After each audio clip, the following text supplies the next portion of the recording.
inside America's most chilling prison escape. The alarm screamed through the night, shaking the quiet town of Dannemora, New York. Red lights flashed across the gray prison walls as guards rushed in every direction. Someone shouted, "2 inmates are missing." Inside the Clinton Correctional Facility, the cold concrete hallways echoed with chaos. Cells were being checked one by one, but when they reached cell 23, it was empty. The metal bed was neatly made. A fake head, made from torn paper and soap, lay under the blanket. Behind the bunk was a hole, cut clean through the back wall. It led into darkness. "Matt and Sweat are gone," a guard yelled into his radio, panic cracking his voice. Outside, floodlights swept across the outer fences, but it was too late. The 2 men had already crawled to the guts of the prison, metal pipes, narrow tunnels, and dripping walls that smelled of rust and sewage. They had vanished into the night. For the next few minutes, the only sound was the buzzing alarm and the wind brushing against the high stone walls. Somewhere out there, in the woods beyond the prison, 2 of America's most dangerous men were free. But how did they do it? And who had helped them escape from a place that was supposed to be impossible to break out of? The story began weeks earlier, deep inside the same gray prison where time seemed frozen. David Sweat was quiet, a thinker. He had been serving life without parole for killing a sheriff's deputy years ago. His cellmate, Richard Matt, was different, older, louder, and full of charm. He painted portraits for guards, smiled easily, and acted like he still owned the world. Sweat and Matt didn't look like a match, but together they started watching, planning, and listening. Every day, guards came and went. Every night, the same routines repeated. They knew exactly when lights went out, when footsteps faded down the corridor, and which guards liked to talk more than they watched. Sweat began sketching the prison's layout on scraps of paper. Matt began talking to a woman who worked in the prison tailor shop, Joyce Mitchell. Everyone called her Tilly. She was kind, lonely, and easy to talk to. Matt made her laugh, told her she looked younger than she was. Sweat played along, quiet but polite. In time, Tilly started bringing them small things, bits of food, extra cloth, sometimes tools. What she didn't know was that those small favors were part of something much bigger. In secret, the 2 men began cutting through a pipe behind their cell wall. Every night, when the noise of the prison muffled their sounds, they worked, slowly, quietly. Sweat crawled into the darkness first, marking the route. They used a hacksaw blade hidden in a frozen hamburger, smuggled in through the kitchen. It took weeks. One night, when Sweat returned to the cell, his hands were trembling. "We're almost there," he whispered to Matt. "The tunnel leads to the steam pipes. They go straight out onto the yard." Matt grinned. "We'll walk right out of hell." But not everything went perfectly. During one late night crawl, a loud clang echoed through the pipe system. A guard on duty looked up, frowning, shining his flashlight down the corridor. Sweat froze in the darkness, heart pounding so loud he thought it would give him away. After a few tense minutes, the footsteps faded. He slid back to his cell, covered in sweat and dirt. The next morning, Tilly noticed a look in his eyes. "You're playing with fire," she whispered. Matt smiled. Sometimes fire is the only way out. For weeks, everything continued. The smiles, the secret exchanges, the cutting and crawling to the maze of tunnels below the prison. Each night brought them closer to the outside world. Then, one cold evening, the power flickered during a storm. The lights dimmed, and the guards' radios went silent for a few seconds. Matt looked at Sweat. "This is it," he said. "Tonight we make history." They dressed in layers, packed their stolen tools, and slipped behind a wall one last time. The sound of dripping water guided them through the tunnels. When they reached the final barrier, a steel grate, Sweat used the last of his strength to cut through it. The air beyond smelled of rain and pine. They climbed out into the open air, free men for the first time in years. Behind them, the prison was silent. Ahead of them, the forest stretched for miles. Matt turned to Sweat and said, "No turning back now." And then a sharp sound echoed from the distance. A beam of light flashed through the trees. Someone had seen them. The beam of light swept through the trees again, brighter this time. Sweat froze, his heart thudding in his chest. "They found us," he whispered. Matt grabbed his arm. Run. They bolted through the forest, branches slapping their faces, their prison boots sinking into the mud. Behind them, voices shouted, radios crackled, and dogs barked. For a moment, the night exploded with sound, and then it faded again. They had disappeared into the darkness once more. By dawn, they were miles away. The forest around them was wet and cold, covered in fog. Sweat's hands were bleeding, and Matt's clothes were torn. They stopped by a creek to wash off the grime. Matt looked at his reflection in the water and grinned. You ever think you breathe free air again? Sweat didn't answer. His eyes were fixed on the distant road. They'll search every inch of this forest, he said. We need food, clothes, a car. Fast. Matt nodded. Tilly's supposed to meet us. She'll have everything ready. But Tilly Mitchell wasn't there. Back in Dannemora, she sat in her car, hands gripping the steering wheel, eyes red from crying. She had promised to meet them at a power station near the highway, to drive them far from New York, maybe even to Mexico. But at the last minute, fear had crushed her courage. Her stomach turned every time she thought about it. That morning, as sirens filled the air and news of the escape spread, she realized it was over. The police would find her. The truth would come out. In the woods, Matt and Sweat waited for hours. When no one came, they realized something had gone wrong. She's not coming, Sweat said finally. Matt's smile faded. Then we do it ourselves. They broke into an empty hunting cabin deep in the forest. Inside, they found canned food, clothes, and a small knife. They ate fast and changed out of their prison uniforms. Matt put on a flannel shirt and jeans, laughing as he buttoned them up. Almost looks like I belong out here, he said. Sweat studied the map they'd taken from the prison workshop. If we head north, we can reach the Canadian border in a few days. For the next several nights, they moved only under darkness, sleeping in ditches, barns, and once inside a broken camper behind an old gas station. Every morning, helicopters thundered above. Every evening, police cars lined the roads. The state of New York was in lockdown. Hundreds of officers, snipers, and dogs were hunting them. The escape had become national news. Matt loved the attention. When they stole a newspaper from a porch one morning, he laughed at the headline, "Massive Manhunt for Clinton Prison Escapees." He grinned and said, "We're famous now." Sweat didn't smile. Fame won't help us cross the border. They kept moving, through rain, mud, and cold nights that froze their fingers. Hunger gnawed at them, but the fear of capture drove them forward. Meanwhile, back at the prison, Tilly Mitchell had broken down under questioning. She confessed to helping them, smuggling hacksaw blades and drill bits inside frozen hamburger meat. She admitted she had planned to run away with them, but lost her nerve. With her confession, the search tightened. Police now knew the escape route, the tools used, even the plan to reach Canada. 2 weeks later, Sweat and Matt reached a small town near Owl's Head. They broke into another cabin, finding clean clothes, alcohol, and a rifle.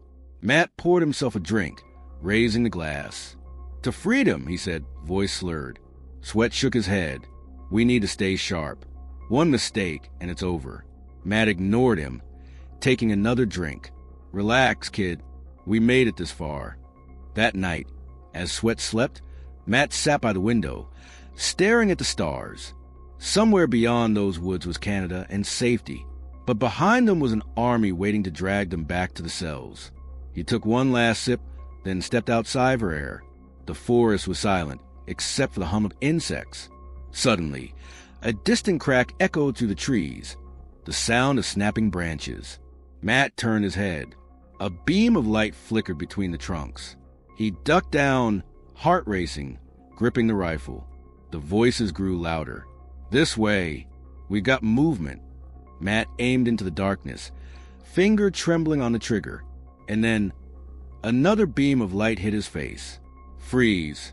Drop the weapon," a voice shouted. Matt fired. A gunshot ripped through the air, and then silence. The forest was alive with echoes, the sharp crack of gunfire bouncing between the trees. Birds scattered into the gray morning sky as smoke hung low over the clearing. For a long moment, nothing moved. Then A voice shouted from behind the trees. "Suspect down." "Repeat, suspect down." David Sweat woke with a start. His head jerked up from the floor of the cabin. The gunshot still rang in his ears. "Matt," he whispered, but there was no answer. He ran to the window and froze. Down in the clearing, about 50 yards away, Richard Matt lay face down in the dirt, surrounded by troopers in dark uniforms. One of them nudged him with a boot, rifle aimed steady. Another shouted into his radio, "One suspect confirmed dead." Sweat's breath caught in his throat.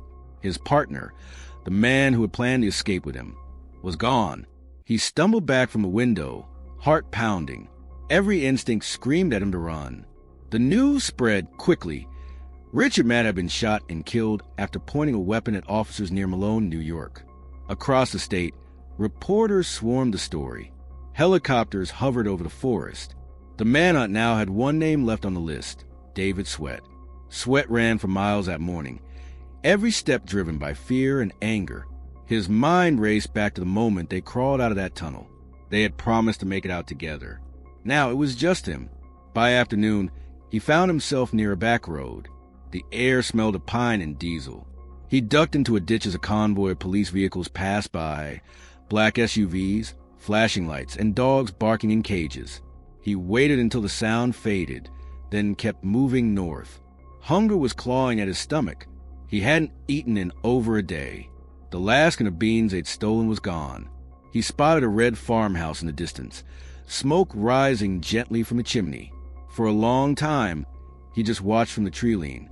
Then, as the sun dipped low, he crawled closer. Inside the barn, he found a half-empty bag of feed, a bucket of water, and a tarp. He wrapped himself in the tarp and sat there in silence, listening to the faint hum of the highway. That night, the temperature dropped sharply. His hands were numb. His shoes were soaked through. He thought about turning himself in, just walking up to the first officer he saw. But something inside him wouldn't let him. He whispered to himself, "Not yet." The next morning, the world woke up to new headlines. Matt dead, Sweat still at large. News anchors debated whether Sweat could survive much longer in the freezing Adirondack woods. Some believed he'd already died out there. Others said he was too smart to be caught. In reality, Sweat was just cold, starving, and desperate. He avoided houses and roads, walking only at night. He drank from streams, ate berries, and whatever scraps he found. After 3 days, he reached a small town near Constable, only a few miles from the Canadian border. He could almost taste freedom. He could see it in his mind, stepping across the line, disappearing into the quiet Canadian countryside, never to be found again. But luck wasn't on his side anymore. On the morning of June 28th, 2 state troopers were patrolling the rural roads near the border. One of them, Sergeant J. Cook, noticed a thin man in muddy clothes walking along a field. The man looked exhausted, limping slightly and sweating despite the cool weather. Cook slowed his car. Something about the way the man turned his head, quick and nervous, made his instinct spark. He stopped, stepped out of the vehicle, and called out, "Hey, you, come here a minute." Sweat froze. His heart jumped. For a second, he thought about surrendering. But then he saw the trees. The forest was just 100 feet away. Freedom was right there. He ran. Cook shouted, "Stop," and took off after him. The sound of boots pounding on the ground filled the air. Sweat's lungs burned, his legs screaming in pain, but he didn't stop. He could hear the officer behind him getting closer, closer. Then a gunshot. Pain exploded through Sweat's side, and he fell face first into the dirt. He tried to crawl forward, reaching for the edge of the woods, but his strength gave out. "Don't move," the trooper yelled. Sweat rolled onto his back, gasping for air. The sky above him spun. He could see the treetops, the clouds, and beyond them, freedom he would never reach. Troopers surrounded him within minutes.